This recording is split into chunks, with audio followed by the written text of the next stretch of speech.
Ahoj, dobrý den nebo dobrý večer. Jmenuji se Vanda Holubová a chtěla bych vás zcela zjednodušenou formou seznámit s redoxními signálními molekulami. Budeme se bavit o tom, co jsou to redoxní signální molekuly, kde se nachází, k čemu slouží, jak vznikají, zanikají a jak fungují, jestli je nutné je tělu dodávat, kdy uvidíme výsledky, proč to není lék a kde si je můžeme případně objednat. Co jsou to redoxní signální molekuly? Jak už název napovídá, jsou to molekuly. Signální znamená, že signalizují, neboli že nás informují o něčem. A redoxní je zkrácenina dvou slov redukce a oxidace, kdy oxidace je ztráta elektronového náboje a redukce je zisk elektronového náboje. To znamená, že přebytečné elektrony putují od těch buněk nebo atomů, co je nepotřebují, co jich mají moc, k těm, co je potřebují, co jich mají málo. A tím se udržuje rovnováha, která je pro naše tělo nesmírně důležitá. Redoxní signální molekuly byly poprvé objeveny v roce 1998. Tito tři pánové za to získali Nobelovu cenu. Zjistili, že jsou signální molekuly pro naše tělo nesmírně důležité a konkrétně zjistili, že se oxid dusnatý chová jako redoxní signální molekula v lidském kardiovaskulárním systému. Kde se redoxní signální molekuly nachází? Na to, abychom to pochopili, máme tady zjednodušenou buňku. Z této buňky nás zajímá DNA, protože to přesně říká, jak má ta buňka vypadat a co má dělat. Dále nás zajímají mitochondrie, ve kterých vzniká naše energie a právě redoxní signální molekuly. K čemu redoxní signální molekuly slouží? Ke komunikaci.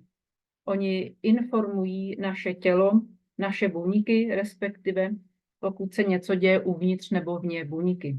K tomu, abychom to pochopili, máme tady takový jednoduchý příklad. Představíme si domeček, ve kterém žijeme, a ten domeček začne hořet. Logicky, když se něco takového stane, tak vezmeme telefon a začneme telefonovat a volat hasiče. Hasiči přijedou, domeček uhasí a je po problému. Problém vzniká právě, kdy není signál nebo není telefon. V ten moment nemohou ani hasiči přijet, vznikají obrovské škody. Teď si místo domečku představíme naše lidské tělo, které mu něco chybí nebo něco přebývá. Místo hasičů si představíme vitamíny, minerály, kyslík, stopové prvky nebo jakékoliv procesy, které jsou potřeba pro naše tělo, aby se tam něco opravilo, regenerovalo a tak dále. A místo telefonu si představíme redoxní signální molekuly. Z toho vlastně člověk pochopí, že tyto redoxní signální molekuly, které informují naše buňky, ať už vně nebo uvnitř, zda je něco potřeba nebo něco přebytečného je třeba z nich odstranit, tak si z toho uvědomíme, že je to nesmírně důležité.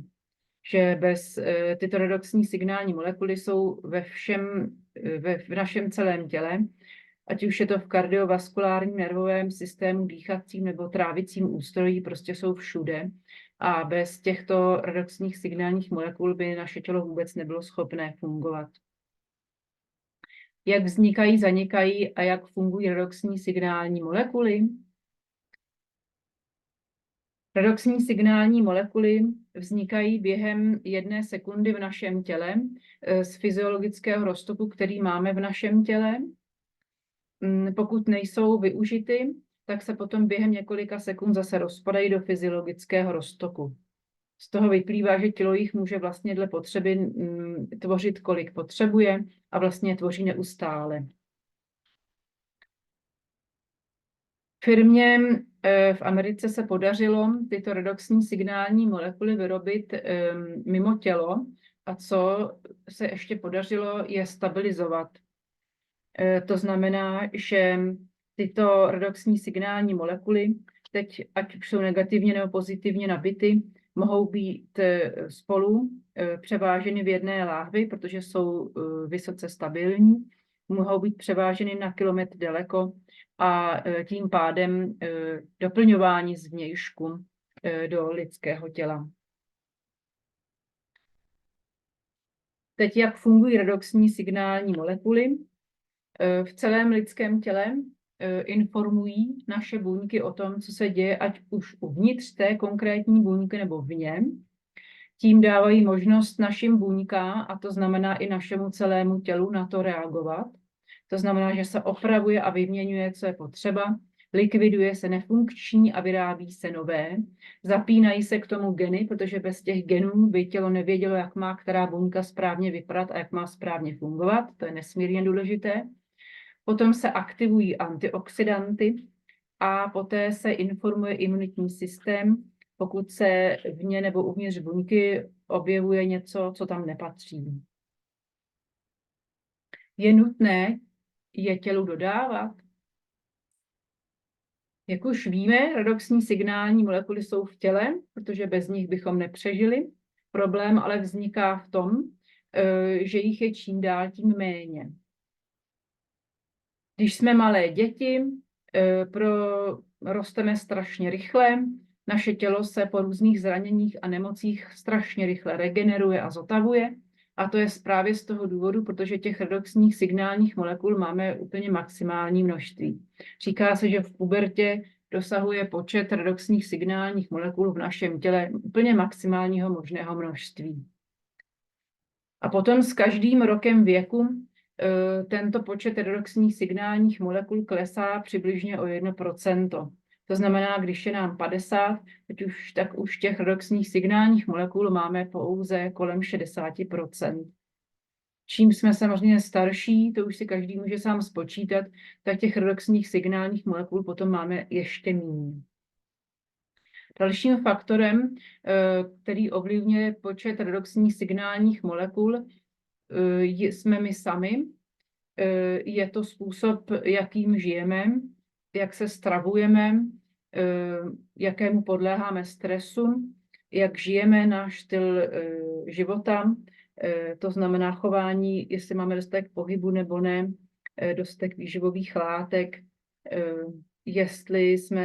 jaké jsme měli zranění a jestli jsme se z nich dokázali zregenerovat, nebo různé nemoci a z nich se dokázali zregenerovat, různé psychické záležitosti, ať už je to strach, různé formy stresu a tak dále. To všechno ovlivňuje počet redoxních signálních molekul v našem těle.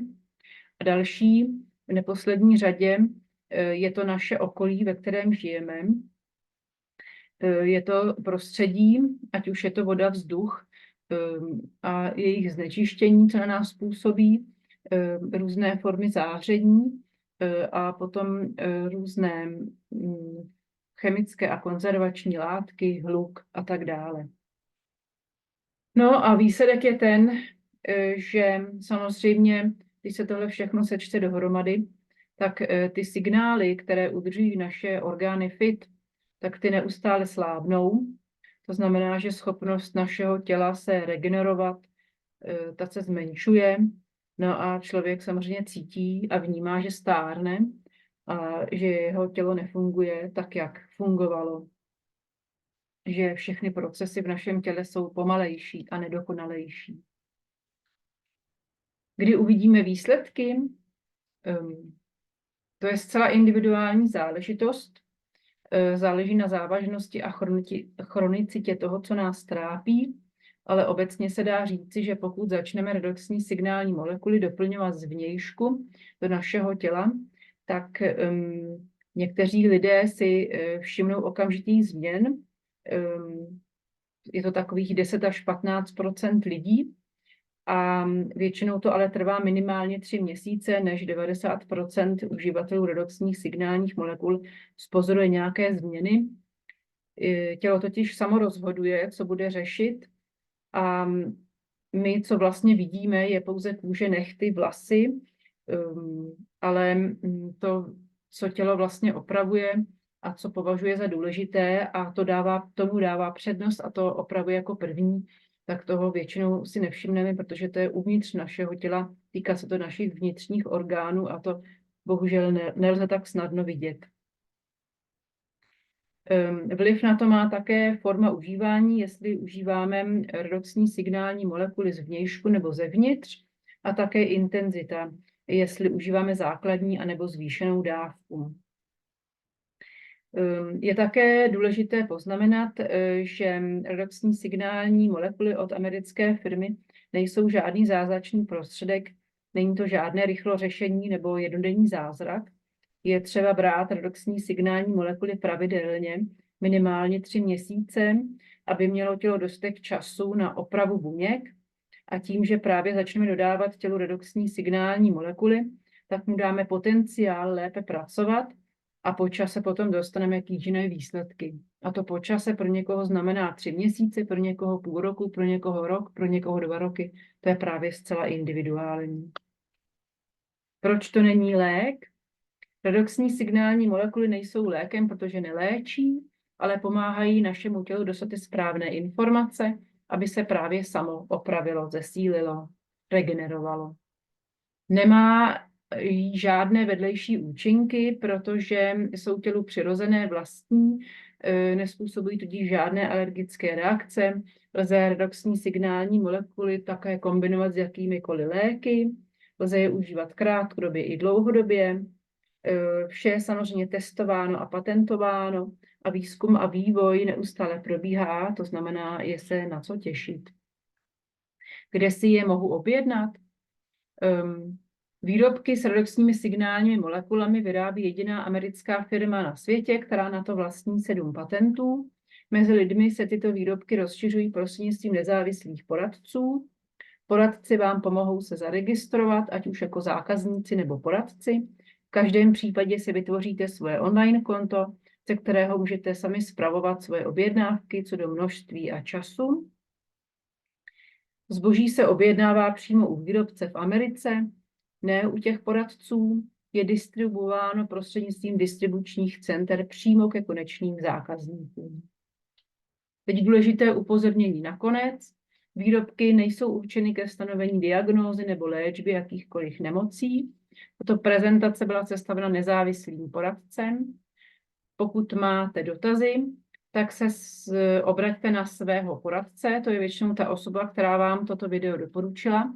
A pokud takového poradce nemáte a chtěli byste se něco dozvědět nebo výrobek vyzkoušet, tak se obraťte na e-mail info@molekuly-života.cz. Děkuji za pozornost.